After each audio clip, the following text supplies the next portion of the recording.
Amis internautes, bonjour. Ravi de vous retrouver pour ce numéro de BL Recap. Au sommaire de l'actualité de ces 7 derniers jours sur BL TV, nous avons installation du comité d'audit interne du ministère chargé du développement et de la coordination de l'action gouvernementale. Bio Tchane donne plein pouvoir aux membres. Décès de Charles Konabani, le vibrant hommage de Bio Tchane à l'illustre disparu.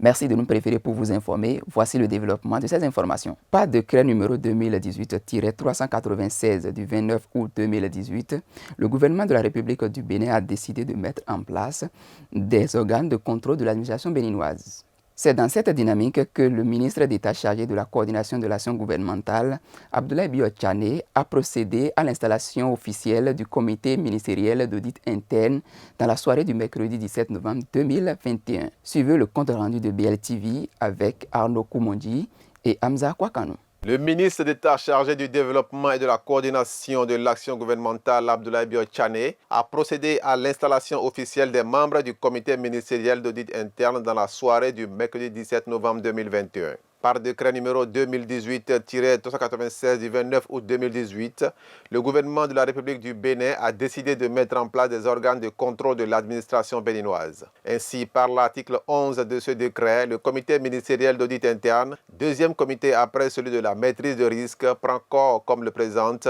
Alastair Alain Sator, directeur de cabinet du ministre d'État Abdoulaye Bio Tchane. Le comité ministériel d'audit interne est composé comme suit. Président, une personnalité extérieure au ministère désignée par le président de la République.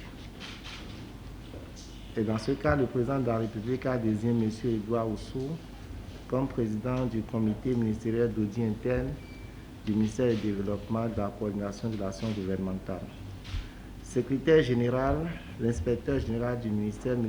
Folie Eloge. Membre, le directeur de cabinet du ministre d'État, Alastair Alain Sator, la personne en charge du contrôle financier pour le ministère, M. Issa Imoru Mohamedou, et enfin, membre, la deuxième personnalité extérieure au ministère, désignée aussi par le président de la République, M.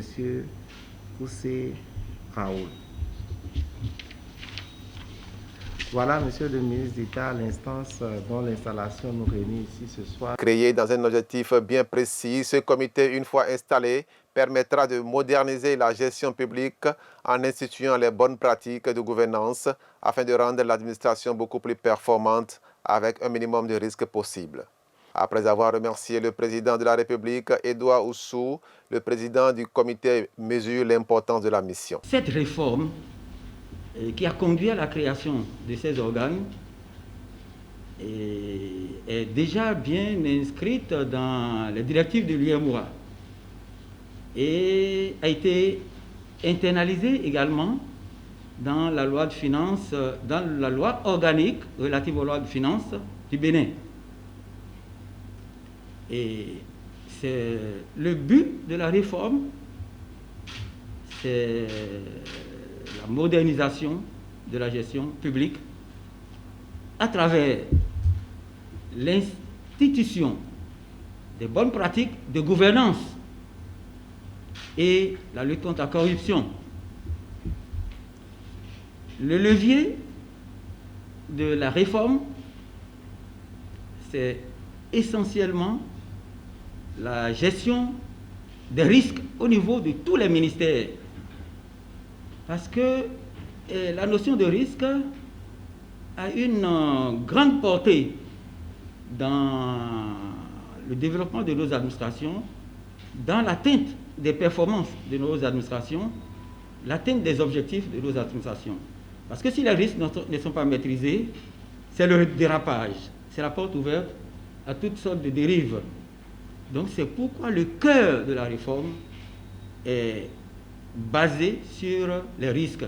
Le ministre d'État Abdoulaye Bio Tchane, premier responsable du ministère, après avoir félicité les membres nommés par décret, donne au comité les pleins pouvoirs et l'autorisation d'accomplir la mission qui leur a été confiée. C'est une réforme institutionnelle puisque on met en place un comité, 2 comités, dont ce comité d'audit. Les attributions de ce comité ont été rappelées tout à l'heure. par M. Ousso. Donc nous avons une architecture relativement solide, des missions et des attributions bien précisées. Ce qui reste, c'est délivrer là-dessus. Et je veux vraiment, en insistant donc sur la qualité du président tout à l'heure, je veux insister sur les exigences que nous avons pour que cette mission-là réussisse. C'est sur ces mots-là que je veux solennellement installer le comité, le CMAI, qui a été décidé par le gouvernement, par le décret qui a été rappelé tout à l'heure, et inviter donc M. Ousso et les autres membres du comité à se mettre au travail dès l'instant. Voilà ce que je voudrais dire. Donc le comité est solennellement ainsi installé. Il faut dire que depuis la prise de ce décret, c'est le deuxième ministère après celui du travail de la fonction publique à installer les membres de son comité ministériel d'audit interne. Infecté par le Covid-19 à Abidjan, Charles Konan-Banny a succombé 3 jours après son évacuation sanitaire en France, le vendredi 10 septembre 2021, à l'hôpital américain de Neuilly, à l'âge de 78 ans. Son ancien assistant à la BCEAO, Abdoulaye Biotchane, ministre d'État chargé du développement et de la coordination de l'action gouvernementale, a décidé de lui rendre un vibrant hommage en présentant les qualités de l'homme avec qui il a eu le plaisir de travailler à la BCEAO. Suivez cet élément de BLTV avec Akilu Yakubu, Gloria Kwaku et Cédric Messanvi. Avec cette disparition, je perds un grand frère et un ami loyal, a déclaré Abdoulaye Biotchane, ministre d'État chargé du développement et de la coordination de l'action gouvernementale, dans un message de condoléances à l'annonce du décès, le vendredi 10 septembre 2021 à Paris, de l'ancien gouverneur de la BCEAO et ancien premier ministre de la Côte d'Ivoire, Charles Konan-Banny. Abdoulaye Biotchane, ancien assistant à la BCEAO de l'illustre disparu, avait salué la mémoire de son ami. Cette fois-ci, Abdoulaye Biotchane, dans un vibrant hommage, présente les qualités de l'homme avec qui il a eu le privilège de travailler à la BCEAO.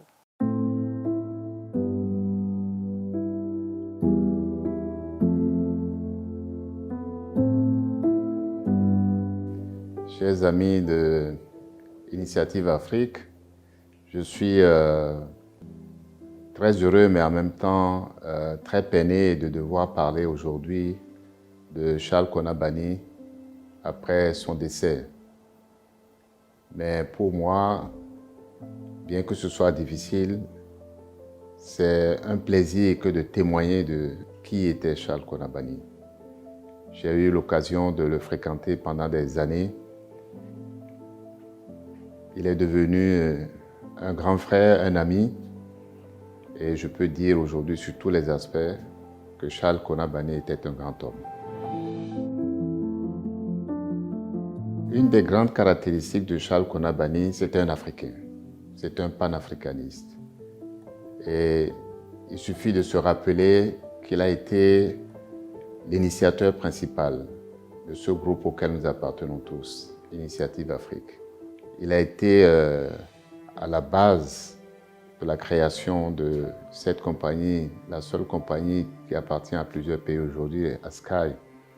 Et c'était son ambition de créer une grande compagnie qui succéderait à Air Afrique.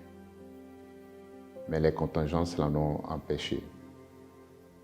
C'était vraiment un panafricain dans les idées, dans la pratique et dans son amour pour les territoires. Charles Konan-Banny a été un grand manager. C'était le 3e gouverneur de la BCEAO. Je pense que c'est lui qui a été à la base de la grande modernisation de la Banque centrale, dans ses instruments, mais aussi dans l'institution sur sa forme administrative d'aujourd'hui. Moi, j'ai travaillé avec lui dans le cadre de la dévaluation du franc CFA.